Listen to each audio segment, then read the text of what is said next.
Alright, so the other thing that has to happen is I need to flush out the cooling system. It still has sludge in it from when the oil cooler went bad. Holy crap, look at this. Look at all that. Holy mother. All this was in the radiator. Oh man. That is just not good. But there's the real problem right here. It's pretty nasty. So, I'm gonna pull some hoses. Alright, I loosened this hose clamp on the lower radiator hose. And we're gonna try and get it off.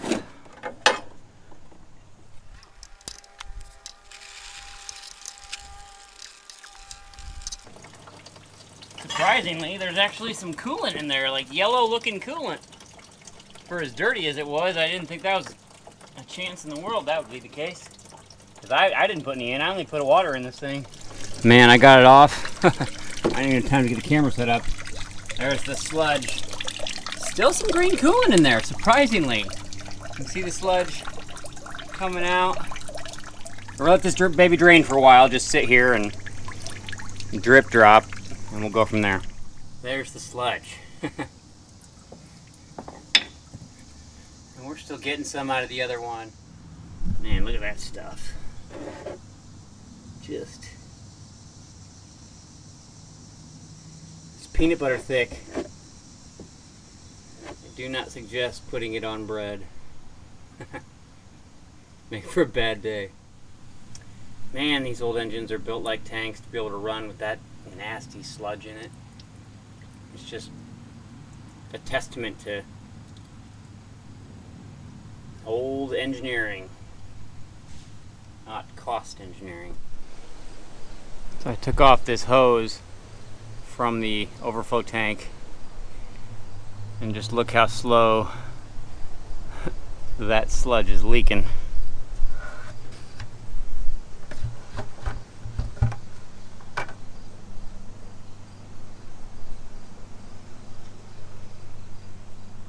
Nasty.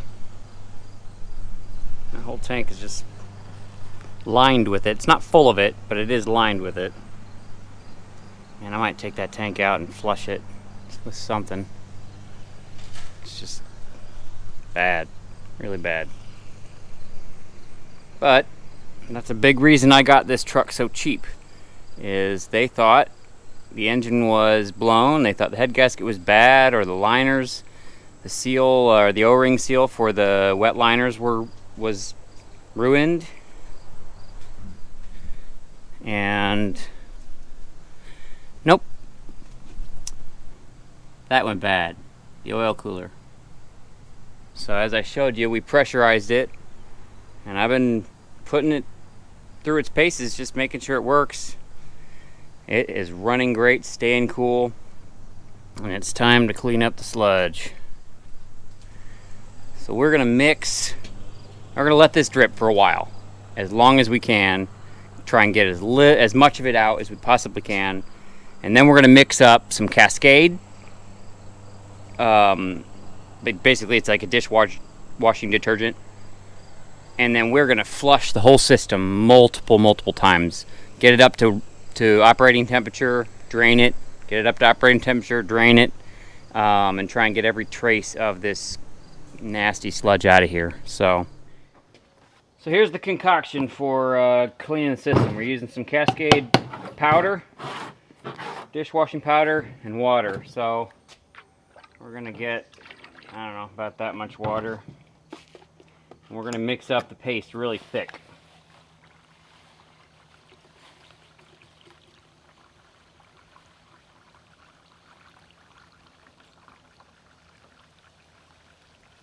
Maybe. So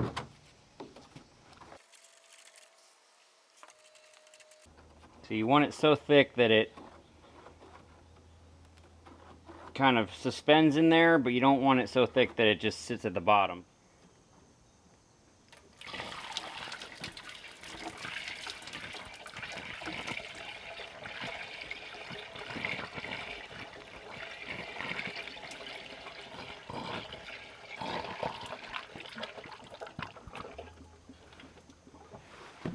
start by putting some water in. Ugh. And then we mix the sludge.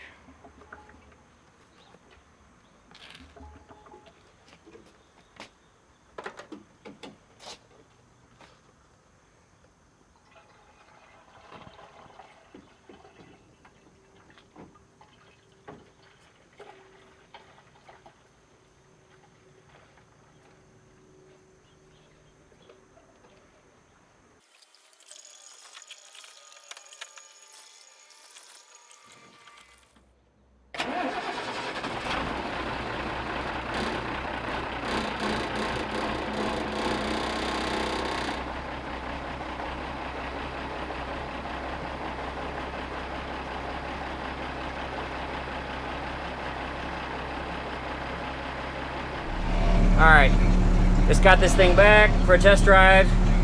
It didn't go a tick over 170, so now I'm going to shut it off and we're going to drain the coolant out. Hey, look at that key. I'm going to drain out all the junk now.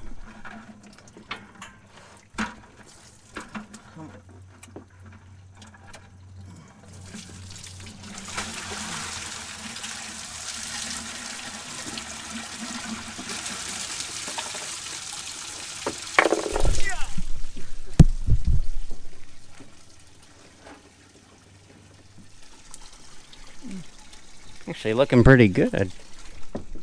Alright, so just got done draining the radiator again. It's looking a lot better. Got a hose here hooked into some adapters that go down to a ball valve and into this block here. And the coolant should be coming out of the block down here, out of the water pump right there, up through this upper coolant hose into the radiator and down. So right now I have the lower coolant hose off, so I'm going to move that bucket, get a different bucket, and then just start putting water into it.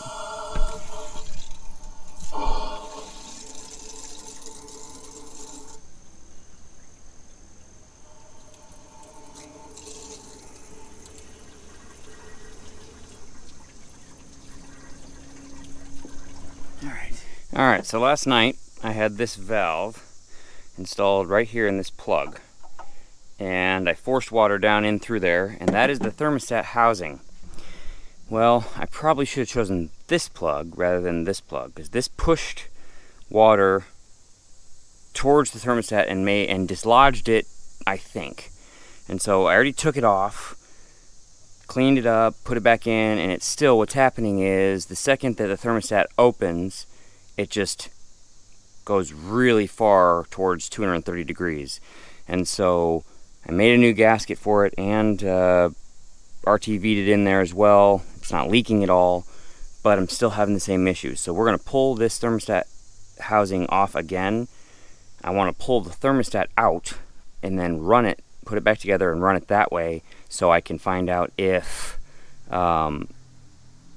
it's a problem of the thermostat itself being the issue. So I know it'll take longer to warm up, but it's warm outside. You know, it's not winter. I'm not too concerned about the engine taking a little longer to warm up. So we're going to do that now, and then we'll find out. I may have to replace the thermostat, but you know, whatever. At the end of the day, it is what it is.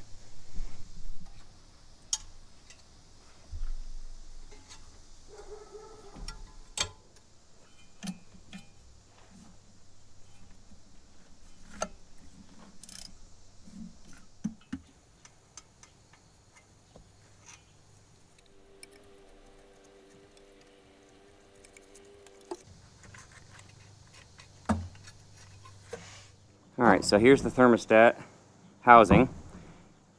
That's the thermostat itself. And I am kind of wondering if the RTV that I use glued the thermostat in so it can't open. And that would be, honestly, the best case scenario here. So I think what I'm going to do, this gasket ripped there, which isn't an overly important spot, but it's just going to crumble when I take it off. So I'm going to get it off. The thermostat should just pop straight out.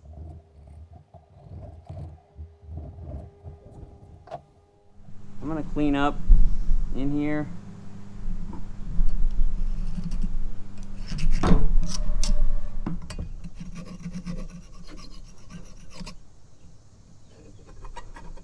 Alright, so here's the thermostat housing here.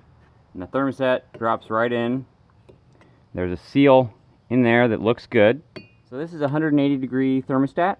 And I cleaned up this surface here and this one around here on the wire wheel just to kind of get it clean, make sure that the seal is properly made. I also cleaned up this mating surface that had the glued on gasket, so it's perfectly clean. So this drops right into a seal down below, just like that, and it doesn't really matter at all where it's at. And the way it works is, as this little button here heats up, it will open up, and I'll show you that. And I know this is not the greatest thing for these thermostats, but it'll be fine.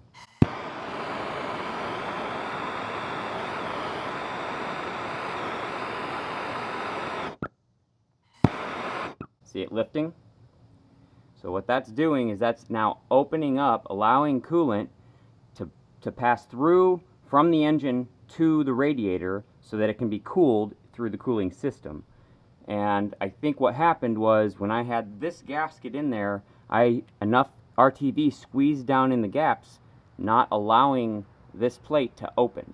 So it's very important that I have the gasket that I make be perfect and not impede on the outer ring here of this thermostat.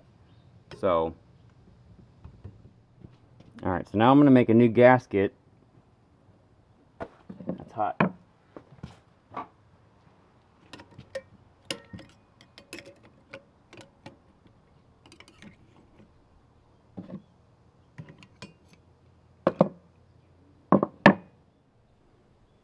So what I was doing when I was putting water into this pressure port is I was literally pushing water through the back of this, causing the thermostat to actually push out past where it should be, inside, where it should be seated. And the only other thing that could potentially be an issue is there is the seal down in there that could be damaged. It looks good here, but I'm going to start by trying to fix the location of the thermostat where I thought it, might have been glued in.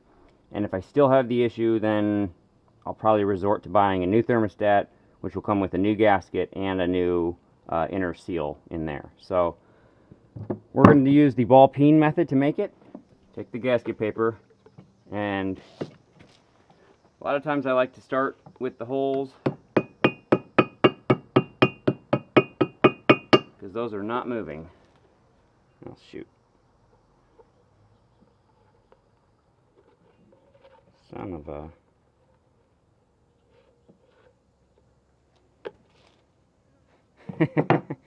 I do this a lot. Alright, if I make it right there, it should be good. Still enough paper on this little scrap piece. This is why I keep scraps. I keep little pieces, like I'll keep that one. This was the inner side of the one I made before. Because I'll need to make something like this. And a scrap is all I need. Why waste it?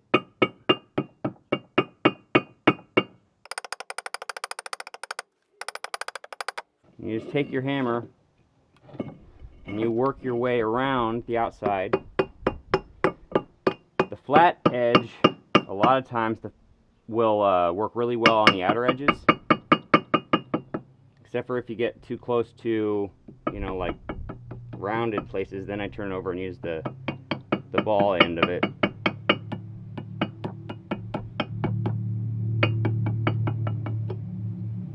And it literally cuts the gasket right off.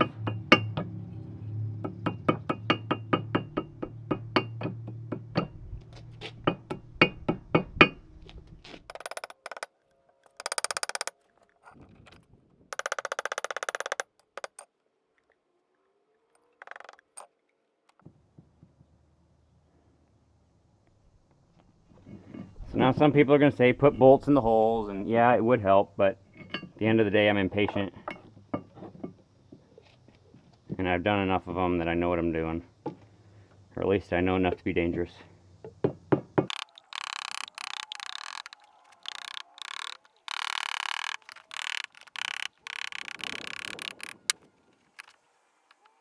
And just like that, we have a new gasket. And that gasket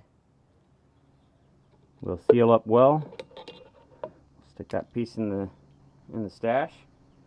You know, I might keep like that chunk here, but that you're never gonna use. That's garbage.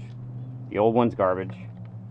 You know, stuff that's any size that, you know, there could definitely be a gasket made right there. Small one, but so don't think it's, you know, keep everything because you'll need it. You know, it's not true. Alright, I got the gasket just sitting there.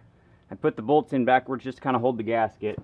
And so, make sure these washers are out of the way. We're just going to heat that real quick, make sure it pops up.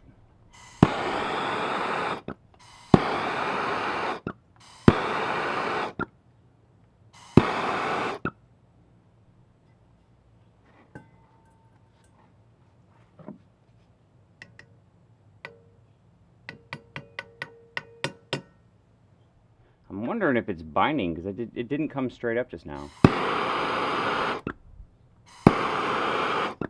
Now it is.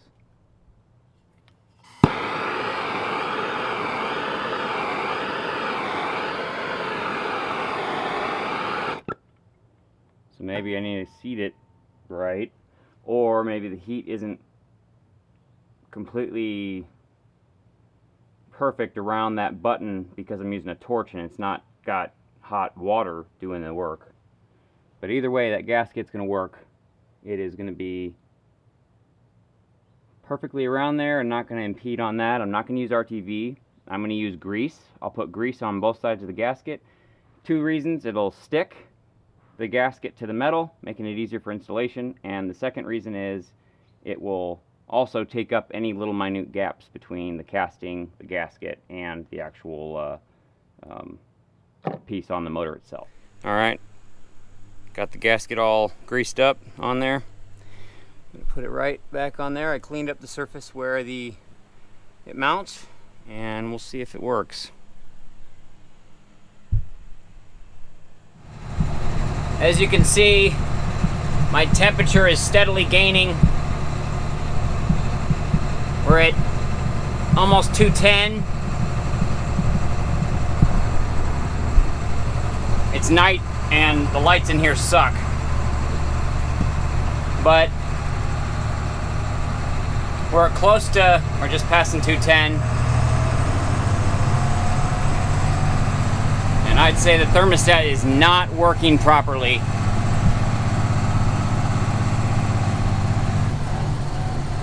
Alright, I finally figured out what I think is the problem. I couldn't figure it out last night, and I think I did glue the thermostat stuck in there. So I think that was problem 1. But then last night, I just left the truck, and it had a round of wonderful Cascade in it. And this is the hose that goes from the overflow tank to the bottom of basically a area where the coolant flows to the bottom of the radiator. And it's solidified in this hose, causing it to get completely, like right here. Yeah, it's all hard right through here. It was hard from about here forward. This is where right below the overflow tank is right there. So, and I beat the heck out of it, got it out. I'm gonna beat the heck out of this. And honestly, the plan is to replace all the coolant hoses once I get this all sorted, cleaned, and everything. But I don't want to do that until I know I've got it done and clean, because the big reason is oil will ruin coolant hoses. And so because oil has been in these and permeated through into the rubber, this particular hose especially is very hard. So I'm going to beat the heck out of this hose and get everything out of it and cleaned out, and then we're going to put it back on the truck and see if it cools. If it does cool, then I'll work through finishing the flush and then get new coolant hoses later. But for now, I think that's kind of stopping up the engine a little bit, at least this hose. The rest of it seems to be fine, but I guess we'll figure it out.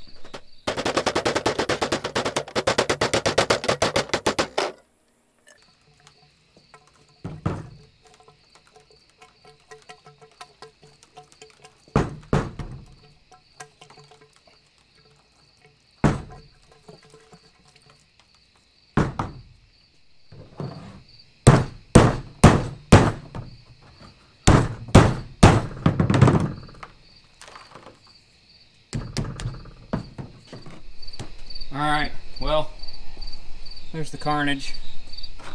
It was definitely pretty well stopped up with this crap. So, at least that tube's cleaned out. Go put this back on, fill it with water. Yes, water, because I'm only testing it. And then we will start it up and see if we are cooling again. Alright, so we're going to take it for a test drive and see if the coolant will now hold temp. So it has 180 degree temp thermostat in there.